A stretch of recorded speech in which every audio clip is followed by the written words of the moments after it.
Yesus ditangkap.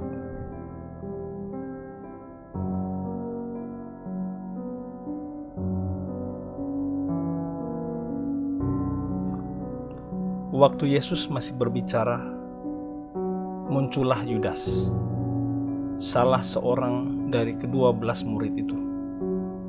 Dan bersama-sama dia, serombongan orang yang membawa pedang dan pentung, disuruh oleh imam-imam kepala, ahli-ahli Taurat, dan tua-tua.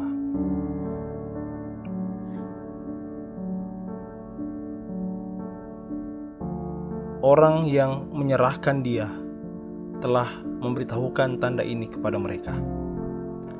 Orang yang akan kucium, itulah dia, tangkaplah dia, dan bawalah dia dengan selamat. Dan ketika ia sampai di situ, ia segera maju mendapatkan Yesus dan berkata, "Rabi," lalu mencium dia.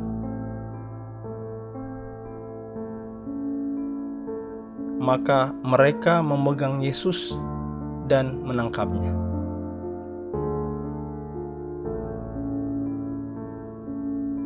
Salah seorang dari mereka yang ada di situ menghunus pedangnya, lalu menetapkannya kepada hamba imam besar sehingga putus telinganya.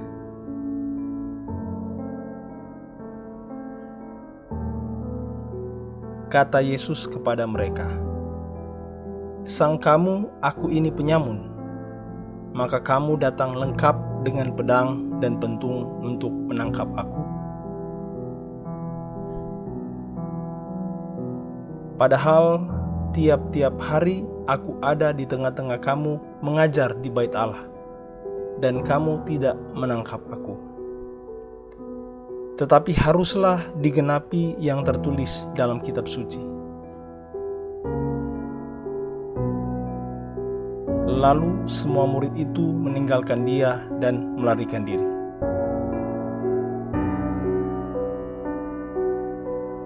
Ada seorang muda yang pada waktu itu hanya memakai sehelai kain lenan untuk menutup badannya, mengikuti dia.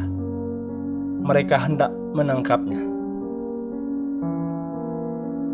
tetapi ia melepaskan kainnya dan lari dengan telanjang.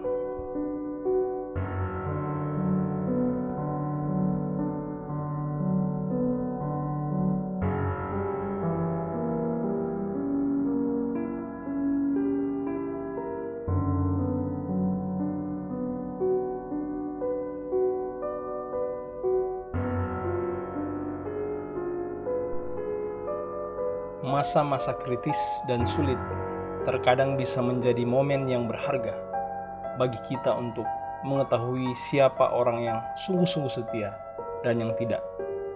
Itulah yang Yesus alami. Setelah Yesus menyelesaikan doa di Taman Getsemani, datanglah sekelompok orang untuk menangkap dia. Salah seorang di antara mereka adalah Yudas, yang notabene merupakan salah seorang dari murid Yesus sendiri. Muridnya sendiri berani menjualnya. Hal yang lebih ironis lagi, pada saat Yesus ditangkap, para murid lain pun melarikan diri dan meninggalkan dia. Tindakan para murid sangat bertentangan dengan ucapan mereka bersama Petrus pada perikop sebelumnya, yaitu mereka tidak akan menyangkal dia. Tragis bukan? Ketika Yesus ditangkap, para murid yang pernah berjanji setia kepadanya justru lari meninggalkannya. Ketika ada muridnya yang datang mendekatinya, justru orang itu adalah orang yang berkhianat kepadanya dengan membawa orang-orang yang menginginkan kematiannya. Di tengah suasana mencekam itu, firman Tuhan mencatat satu peristiwa yang menarik, yaitu tentang putusnya telinga dari hamba imam besar. Markus memang tidak mencatat bagaimana kelanjutan dari peristiwa ini. Namun dalam kitab Lukas diceritakan bahwa Yesus menjamah telinga orang itu, dan menyembuhkannya.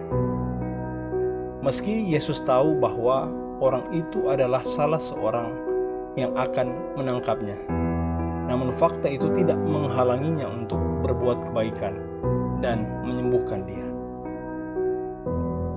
Dalam kesulitan hidup, mampukah kita berbuat baik kepada orang lain? Bersediakah kita menolong orang yang menganiaya kita? Mungkin hal itu tidak mudah, tetapi Yesus meminta kita untuk mengasihi musuh kita dan berdoa bagi mereka yang menganiaya kita.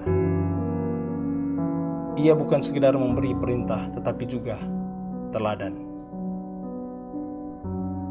Landasan perbuatan baik tidak ditujukan untuk diri sendiri, melainkan dipersembahkan untuk kemuliaan Allah. Tuhan memberkati kita. Amin.